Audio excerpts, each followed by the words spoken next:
মেয়েদের জীবনের গুরুত্বপূর্ণ বিষয় হলো রান্না করা। একটি সংসারে থাকতে হলে তাকে রান্না করতেই হবে।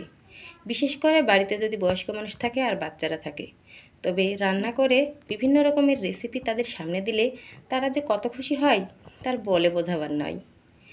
আমার জীবনে আমি এটুকু দিয়ে বুঝেছি যে রান্নাবান্নার মধ্যে একটা শিল্প থাকে, যা একটি মেয়েকেই ফুটিয়ে তুলতে হয়।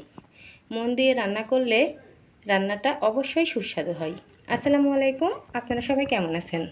সবাইকে দুপুরের অনেক অনেক শুভেচ্ছা। আজকে আমি রান্না করলাম মাছের ডিম ভুনা করেছি, আর সাথে রান্না করেছি লাল শাক। সবাইকে দুপুরের শুভেচ্ছা, অনেক অনেক শুভেচ্ছা জানাচ্ছি। সবাই কেমন আছেন? তো কিছুদিন আগে আমাদের বাড়িতে একটি বিয়ে হয়ে গেছে, সবাই জানেন। আর সেখানে একটি গরু জবাই করা হয়েছিল।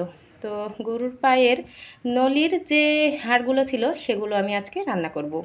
সেগুলো ভালো করে ধুয়ে নিয়েছি এবং মশলা দিয়ে কষিয়ে নিচ্ছি। সবাই দেখতেছেন কেমন হচ্ছে, সবাই একটু কমেন্টে জানাবেন। নলির হাড়গুলো একটু ভালো করে কষাতে হবে এবং পূর্ণমান ঝোল দিয়ে এগুলো ভালো করে সিদ্ধ করতে হবে।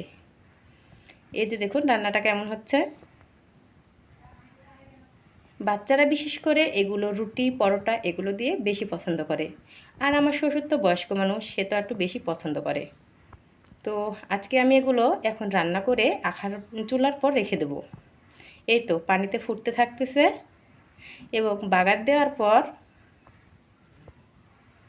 এই যে আমি পেঁয়াজ দিয়ে এগুলো বাগার দিয়ে দিচ্ছি তেল দিয়ে। তো রান্নাটা প্রায় হয়ে এসেছে। এই যে দেখুন রান্নাটা কেমন হয়েছে, সবাই একটু কমেন্টে জানাবেন। সবাইকে দুপুরে শুভেচ্ছা। খোদা হাফেজ।